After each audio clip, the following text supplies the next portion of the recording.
DIY, it's been well chronicled by the both of you how much you have dreamt of becoming tag team champions here in WWE. And tonight, Ciampa, you beat one half of the tag team champions in Austin Theory. How much does that help you guys with your overall goal?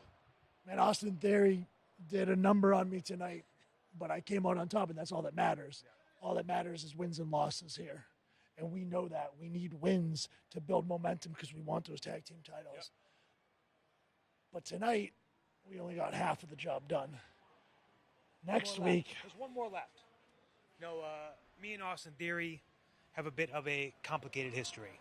Me and Grayson Waller, it's a lot less complicated. I hate his guts. He's a piece of garbage. And I can't wait to beat the hell out of him. Will that get us one step closer to the WWE Tag Team titles?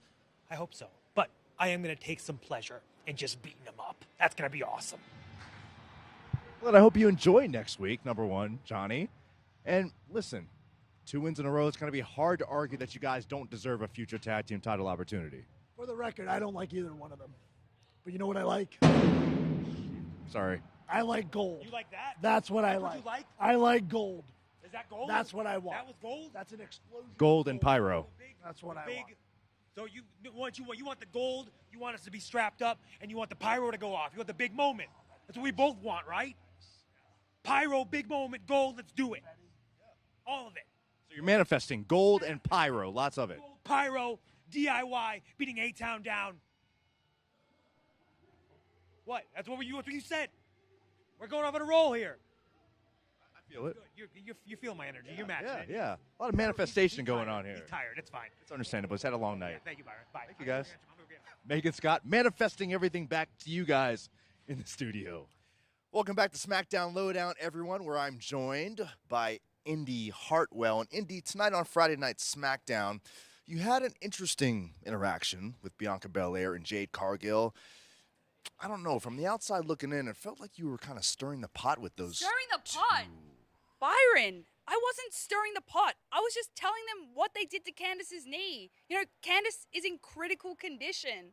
I'm just looking out for the girls on Raw. I don't want them to get hurt too. So if Jade wants the match, fine. She's going to try and break my knees, but I don't care. Now I got to go check on Candice. Hope she's feeling better. Well, as Indy Hartwell mentioned, indeed, she will have to face Jade Cargill next week on Friday Night SmackDown. Megan, Scott, back to you guys. Legado del Fantasma, I appreciate you joining me tonight.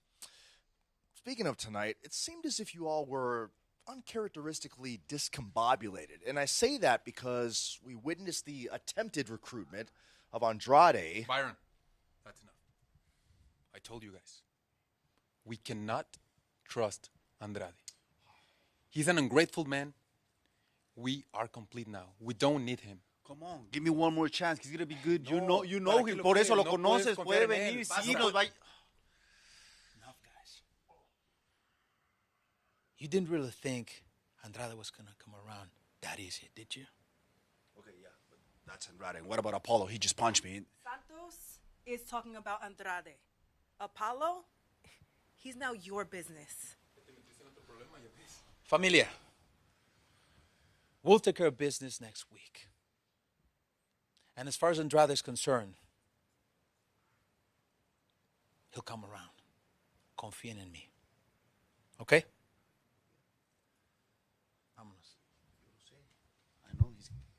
Okay, thank you all. Apparently, Santos Escobar very confident that Andrade will eventually come around.